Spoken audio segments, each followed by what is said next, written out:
ഒരു ഇല ഒളിപ്പിക്കാനുള്ള ഏറ്റവും നല്ല ഇടം കാടാണ്. ഒരു രഹസ്യം കൈമാറാനുള്ള ഏറ്റവും നല്ല ഇടം ആൾക്കൂട്ടം. എല്ലാ നഗരങ്ങൾക്കുള്ളിലും എല്ലാ ആൾക്കൂട്ടങ്ങൾക്കിടയിലും മനുഷ്യവംശത്തോടും കുന്തിരിച്ചു നിൽക്കുന്ന ഒരു അപരിചിതനുണ്ടാകും. അതുകൊണ്ട് തന്നെ ഒരു നഗരത്തിനുള്ളിൽ അപ്രതീക്ഷിതമായി സംഭവിക്കുന്നതൊന്നും അപ്രതീക്ഷിതമല്ല. உங்களை ஏன் அரெஸ்ட் பண்ணிருக்கோம் അറിയും? ഞാൻ ഒരു മുസൽമാനായതുകൊണ്ട്. Are you, how do you say it in Malayalam, യഥാർത്ഥ വിശ്വാസിയാണോ? അത് നിങ്ങളെ ബോധിപ്പിക്കേണ്ട ആവശ്യം എനിക്കില്ല.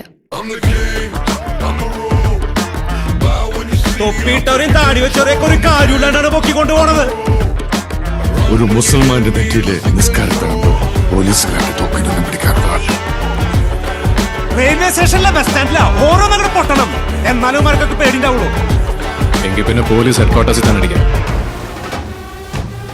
ഒരാഴ്ച പുള്ളി ഞങ്ങളുടെ ജാമ്യം ശരിയാവുന്ന പറഞ്ഞു. ജാമ്യം തീർത്തോളാം. അതുവരെ കാത്തിരിക്കണം വെക്കാം. റെയിൽവേ സ്റ്റേഷനിലും കളക്ടറേറ്റിലും പറ്റുമെങ്കിൽ ഹെഡ്ക്വാർട്ടേഴ്സിൽ പറ്റില്ല. അവിടെ വെച്ചാലെന്താ പൊട്ടില്ലേ? സഹോദരങ്ങൾക്ക് വേണ്ടി സ്വയം ബലിയേൽക്കുന്നവനാണ് യഥാർത്ഥ മുസൽമാൻ. ഇതിപ്പോ മുസ്ലിങ്ങൾ മുഴുവൻ തീവ്രവാദികളാണെന്ന് പറയുന്നു. മുസ്ലിങ്ങൾ മുഴുവൻ തീവ്രവാദികളാണ്. അല്ല, എന്റെ അറിവിലല്ല.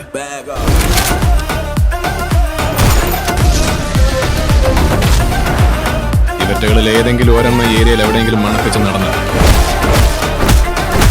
മയ്യത്ത് കുളിപ്പിക്കാൻ പോലും പിന്നെ ബാക്കിയിട്ട്. So you mean to say the bomb blast കൊണ്ട് സംബന്ധം ഇല്ല? ഇതിന്റെ പുറകിൽ ആരൊക്കെയാണെങ്കിലും ഇനി ഒരു ജീവിതം താർക്കാൻ അവരാരും ഉണ്ടാവില്ല. അതിനുവേണ്ടി പടച്ചവൻ ബാക്കി വെച്ചതാണ് എന്നെ.